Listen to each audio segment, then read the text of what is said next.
হিসেবে পরিচিত তরুণরা যখন দল গঠন ক্ষমতা দখলে ব্যস্ত ছিল, তখন হাদির মতো তরুণরা জুলাই রক্ষা করার জন্য রাজনীতির বাইরে এসে প্ল্যাটফর্ম গড়ে তুলেছিলেন। বিবিসি, সিএনএন, এনবিসি এই সমস্ত গণমাধ্যমের একটা লাইন আছে। তো প্রথম আলোর কোন আইডিওলজি থাকলে আপনি যদি পছন্দ না করেন, আপনি প্রথম আলোর বিপরীতে 10টা প্রথম আলো তৈরি করেন। কিন্তু গণ অভ্যুত্থান পরবর্তী বাংলাদেশে এইভাবে পত্র পত্রিকা, অভিযোগ নিঃসংযোগ, সাংবাদিকদেরকে পুড়িয়ে মারার জন্য আগুন, বহির্বিশ্বে বাংলাদেশ সম্পর্কে নেতিবাচক প্রচারণা, বাংলাদেশকে একটি ভঙ্গুর রাষ্ট্র হিসেবে তুলে ধরা, এর পেছনে একটা গভীর ষড়যন্ত্র আছে। এর পেছনে একটা গভীর ষড়যন্ত্র আছে। দেশে আরেকটা ওয়ালি ইভেন্ট তৈরি করে এই বিপ্লবীদেরকে বাকিটুকু শেষ করতে চায় এরা। কারণ যদি আরেকটা ওয়ালি ইভেন্ট তৈরি হয়, প্রথমে ওই উদীয়মান তরুণ বিপ্লবীদেরকে বিনাশ করা হবে। যেমনি ভাবে 1971 সালের 14ই ডিসেম্বর বাংলাদেশকে মেধাহীন করার জন্য বেছে বেছে বুদ্ধিজীবীদেরকে হত্যা করা হয়েছিল।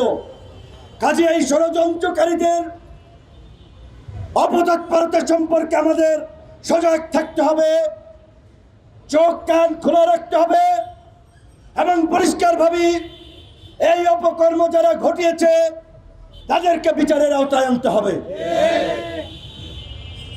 আমরা শুরু থেকেই গণ অধিকার পরিষদ বলেছিল, এই অন্তর্বর্তীকালীন সরকার যদি জাতীয় সরকারে পরিণত না হয়, জাতীয় সরকার না হয়, এটি একটি ব্যর্থ সরকার হবে।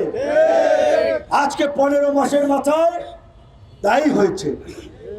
এবং এই জাতীয় সরকারের কথা আমরা এই অভ্যুত্থানের পরে বলি নাই, ওই ফেসিবাদ থেকে আমরা বলে আসছিলাম বাংলাদেশ রাষ্ট্রকে পুনর্গঠন করার জন্য জাতীয় সরকার দরকার। আমাদের কথা সেই সময় শোনা হয় নাই। আজকে তথাকথিত ছাত্র উপদেষ্টারা তারা সর্প হইয়া দংশন করে, ওজা হইয়া ঝাড়ে। তারা আজকে রাজপথে বক্তব্য দেয়, লাশের বদলে নাকি লাশ নেবে,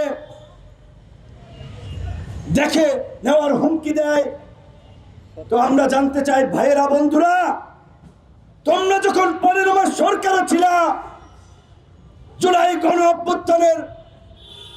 অভ্যুত্থানকে সুরক্ষিত করার জন্য, জুলাইয়ের আকাঙ্ক্ষায় দেশ গড়ার জন্য কি করেছো? তোমরা আজকে বলছো ফ্যাসিবাদীরা আস্ফলন দেখাচ্ছে, দেশকে বিপর্যয়ের দিকে নিয়ে যাচ্ছে। তোমরা তো জনপ্রশাসন সংক্রান্ত কমিটিতে ছিলা, তোমরা তো পুলিশের কমিটিতে ছিলা। কতজনকে চাকরিচ্যুত করেছো, কতজনের বিরুদ্ধে ব্যবস্থা নিয়েছো? বরঞ্চ তোমরাও পয়সা নিয়ে রাজনৈতিক দল গঠন করে অনেককে পুনর্বাসিত করেছো। এটা সহজ না। ইংরেজি একটি কথা আছে, it's easy to say but difficult to do. বলা সহজ, করা কঠিন। তা আমরা আজকে যতই বলছি আমরা সবাই হাদি হব, ফেসিবাদ রুখে দেব, আগ্রাসন রুখে দেব, গুলির মুখে কথা বলবো, হাদি সবাই হতে পারবেন না। হয় নাই।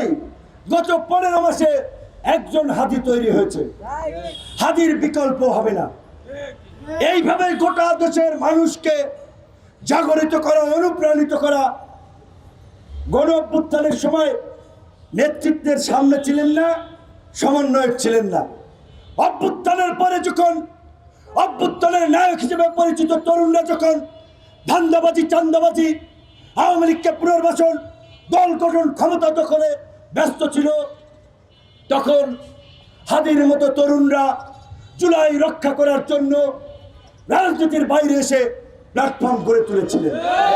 কাজেই এইভাবে ডেডিকেশন দিয়ে সবাই কাজ করতে পারবেন না।